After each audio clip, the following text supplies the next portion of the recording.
ओम नमः शिवाय। आज हम शिव पुराण के श्री रुद्र संहिता के प्रथम खंड का 18वां व 19वां अध्याय पढ़ेंगे। 18वें अध्याय का मुख्य शीर्षक है गुणादि को मोक्ष की प्राप्ति। ब्रह्मा जी बोले, हे नारद, जब यह समाचार गुणादि को मिला तो उसने अपने भविष्य की चिंता हुई। वह कई दिनों तक भूखा प्यासा भटकता रहा। एक दिन भूख प्यास से व्याकुल वह एक शिव मंदिर के पास बैठ गया। एक शिव भक्त अपने परिवार सहित शिव पूजन के लिए विविध सामग्री लेकर वहां आया था। उसने परिवार सहित भगवान शिव का विधि विधान से पूजन किया और नाना प्रकार के पकवान शिवलिंग पर चढ़ाए। पूजन के बाद वे लोग वहां से चले गए तो गुणादि ने भूख से मजबूर होकर उस भोग को चोरी करने का विचार किया और मंदिर में चला गया। उस समय अंधेरा हो चुका था, इसलिए उसने अपने वस्त्र को जलाकर उजाला किया। यह मानो उसने भगवान शिव के सम्मुख दीपक जलाकर दीपदान किया था। जैसे ही वह सब भोग उठाकर भागने लगा, उसके पैरों की धमक से लोगों को पता चल गया कि उसने मंदिर में चोरी की है। सभी उसे पकड़ने के लिए दौड़े और उसका पीछा करने लगे। नगर के लोगों ने उसे खूब मारा। उनकी मार को उसका भूखा शरीर सहन नहीं कर सका। उसके प्राण पखेरु उड़ गए। उसके कुकर्मों का कारण यमदूत उसको बांध कर ले जा रहे थे। तभी भगवान शिव के पार्षद वहां आ गए और गुणादि को यमदूत के बंधनों से मुक्त कर दिया। यमदूतों ने शिव गणों को नमस्कार किया और बताया कि यह बड़ा पापी और धर्म कर्म से हीन है। यह अपने पिता का भी शत्रु है। इसने शिव जी के भोग को भी चोरी किया है। इसने बहुत पाप किए हैं, इसलिए यह यमलोक का अधिकारी है। इससे हमारे साथ जाने के दे ताकि विभिन्न नरकों को यह भोग सके। तब शिव गणों ने उत्तर दिया कि निश्चय ही गुणादि ने बहुत से पाप कर्म किए, परंतु इसने कुछ पुण्य कर्म भी किए हैं, जो संख्या के कम होने पर भी पाप कर्मों को नष्ट करने वाले हैं। इसने रात्रि में अपने वस्त्र को फाड़कर शिवलिंग को समक्ष दीपक में बत्ती डालकर उसे जलाया और दीपदान किया। इसने अपने पिता के श्रीमुख से एवं मंदिर के बाहर बैठकर शिवगणों को सुना और ऐसे ही और भी अनेक धर्म कर्म इसने किए हैं। इतने दिनों तक भूखा रहकर इसने व्रत किया और शिव दर्शन तथा शिव पूजन भी अनेकों बार किया। इसलिए यह हमारे साथ शिवलोक को जाएगा। वह कुछ दिनों तक निवास करेगा। जब इसके संपूर्ण पापों का नाश हो जाएगा तो भगवान शिव की कृपा से यह कलिंग देश का राजा बनेगा। अतः यमदूतों, तुम अपने लोक को लौट जाओ। यह सुनकर यमदूत यमलोक को चल गए। उन्होंने यमराज को इस विषय में सूचना दे दी और यमराज ने इसको प्रसन्नतापूर्वक स्वीकार कर लिया। तत्पश्चात गुणादि नामक ब्राह्मण को लेकर शिवगण शिवलोक को चल दिए। कैलाश पर भगवान शिव और देवी उमा विराजमान थे। उसे उनके सामने लाया गया।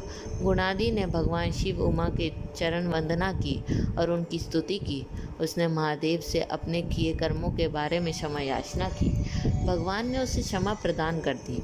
वहाँ शिवलोक के कुछ दिन निवास करने के बाद गुणादि कलिंग देश के राजा अरिधम के पुत्र दम के रूप में विख्यात हुआ। हे नारद, शिवजी की थोड़ी सी सेवा भी उसके लिए अत्यंत फलदायक हुई। इस गुणादि के चरित्र को जो कोई पढ़ता अथवा सुनता है, उसकी सारी कामनाएं पूरी होती है तथा वह मनुष्य सुख शांति प्राप्त करता है। 19वां अध्याय का मुख्य शीर्षक है गुणादि को कुबेर पद की प्राप्ति। नारद जी ने प्रश्न किया, हे ब्रह्मा जी, अब आप मुझे यह बताइए कि गुणादि जैसे महापापी मनुष्य को भगवान शिव द्वारा कुबेर पद क्यों और कैसे प्रदान किया गया? हे प्रभु, कृपया कर इस कथा को भी बताइए। ब्रह्मा जी बोले, नारद, शिवलोक में सारे दिव्य भोगों का उपभोग तथा उमा महेश्वर का सेवन कर वह अगले जन्म में कलिंग राजा अर्धिम का पुत्र हुआ। उसका नाम दम था। बालक दम की भगवान शंकर में असीम भक्ति थी। वह सदैव शिव जी की सेवा में लगा रहता था। वह अन्य बालकों के साथ मिलकर शिव भजन करता। युवा होने पर उसके पिता अर्धिम की मृत्यु के पश्चात दम को राज सिंहासन पर बिठाया गया। राजा दम सब और शिव धर्म का प्रचार और प्रसार करने लगे। वह सभी शिवालयों में दीप दान करते थे। उनकी शिवजी में अनन्य भक्ति थी। उन्होंने अपने राज्य में रहने वाले सभी ग्रामाध्यक्षों को यही आज्ञा दी थी कि शिव मंदिर में दीप दान करना सबके लिए अनिवार्य है। अपने गांव के आसपास जितने शिवालय हैं वहां सदा दीप जलना चाहिए।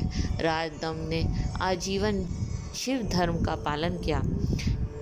इस तरह वे बड़े धर्मात्मा कहलाए। उन्होंने शिवालयों में बहुत से दीप जलवाए। इसके फलस्वरूप वे दीपों की प्रभा के आश्चर्य ही मृत्यु उपरांत अलकापुरी के स्वामी बने। ब्रह्मा जी बोले, हे नारद, भगवान शिव का पूजन व उपासना महान फल देने वाली है। दीक्षित के पुत्र गुणाधि ने जो पूर्ण अधर्मी तथा भगवान शिव की कृपा पाकर दिक्पाल का पद पा लिया था, अब मैं तुम्हें उसकी भगवान शिव के साथ मित्रता के विषय में बताता हूँ। नारद, बहुत पहले की बात है।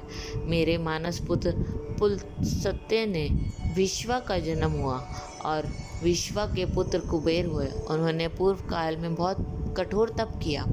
उन्होंने विश्वकर्मा द्वारा रचित अलकापुरी का उपभोग किया। मेघवाहन कल्प के आरंभ होने पर वह कुबेर के रूप में घोर तप करने लगे।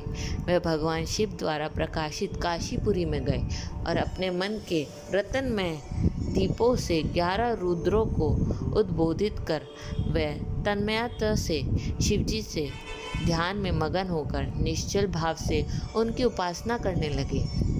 वहाँ उन्होंने शिवलिंग की प्रतिष्ठा की। उत्तम पुष्पों द्वारा शिवलिंग का पूजन किया। कुबेर पूरे मन से तप में लगे थे। उनके पूरे शरीर में केवल हड्डियों का ढांचा और चमड़ी ही बची थी। इस प्रकार उन्होंने 10,000 वर्षों तक तपस्या की। तत्पश्चात भगवान शिव अपनी दिव्य शक्ति उमा के भव्य रूप के साथ कुबेर के पास गए। अलकापति कुबेर मन को एकाग्र कर शिवलिंग के सामने तपस्या में लीन थे।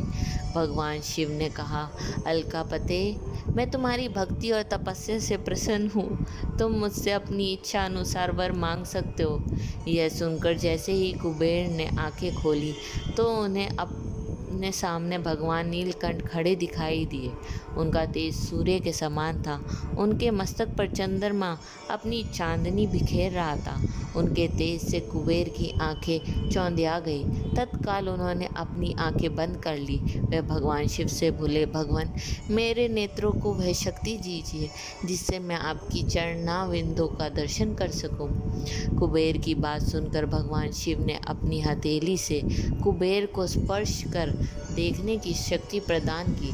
दिव्य दृष्टि प्राप्त होने पर वह आंखें फाड़ फाड़ कर देवी उमा की ओर देखने लगे। वे सोचने लगे कि भगवान शिव के साथ ये सर्वांग सुंदरी कौन है। इसने ऐसा कौन सा तप किया है जो इसे भगवान शिव की कृपा से उनका सामीप्य रूप और सौभाग्य प्राप्त हुआ है। वे देवी उमा को निरंतर देखते जा रहे थे। देवी को घूरने का कारण उनकी बाएं आंख फूट गई। शिवजी ने उमा से कहा, उमे, यह तुम्हारा पुत्र है। यह तुम्हें क्रूर दृष्टि से नहीं देख रहा है। यह तुम्हारे तप बल को जानने की कोशिश कर रहा है। फिर भगवान शिव ने कुबेर से कहा, मैं तुम्हारी तपस्या से बहुत प्रसन्न हूँ। मैं तुम्हें वर देता हूँ कि तुम समस्त निधियों और गुधा शक्तियों के स्वामी हो जाओगे। स्वर्वर्तों, यक्षों और किन्नरों के अधिपति होकर धन के दाता बनो। मेरी तुमसे सदा मित्रता रहेगी और मैं तुम्हारे पास सदा निवास करूँगा। अर्थात मैं तुम्हारे साथ स्थान अलकापुरी के पास ही मैं निवास करूँगा। कुबेर, अब तुम अपनी माता उमा के चरणों में प्रणाम करो, यही तुम्हारी माता है। ब्रह्मा जी कहते हैं, नारद, इस प्रकार भगवान शिव ने देवी से कहा, हे देवी, यह आपके पुत्र के समान है, इस प्रकार अपनी कृपा करो। यह सुनकर उमा देवी बोली, बस तुम्हारी भगवान शिव में सदैव निर्मल भक्ति बनी रहे। बाईं आंख फूट जाने पर तुम एक ही पिंगल नेत्र से युक्त रहो। महादेव जी ने जो वर तुम्हें प्रदान किए हैं वे दुर्लभ है। मेरे रूप से ईर्ष्या के कारण तुम कुबेर नाम से प्रसिद्ध हो गए। कुबेर को वर देकर भगवान शिव और देवी उमा अपने धाम को चले गए। इस प्रकार भगवान शिव और कुबेर में मित्रता हुई और वे अलकापुरी के निकट कैलाश पर्वत पर निवास करने लगे। नारद जी ने कहा, ब्रह्मा जी, आप धन्य हैं, आपने मुझ पर कृपा कर मुझे इस अमृत कथा के बारे में बताया। निश्चय ही शिव भक्ति दुखों को दूर कर समस्त सुख प्रदान करने वाली है। ओम नमः शिवाय।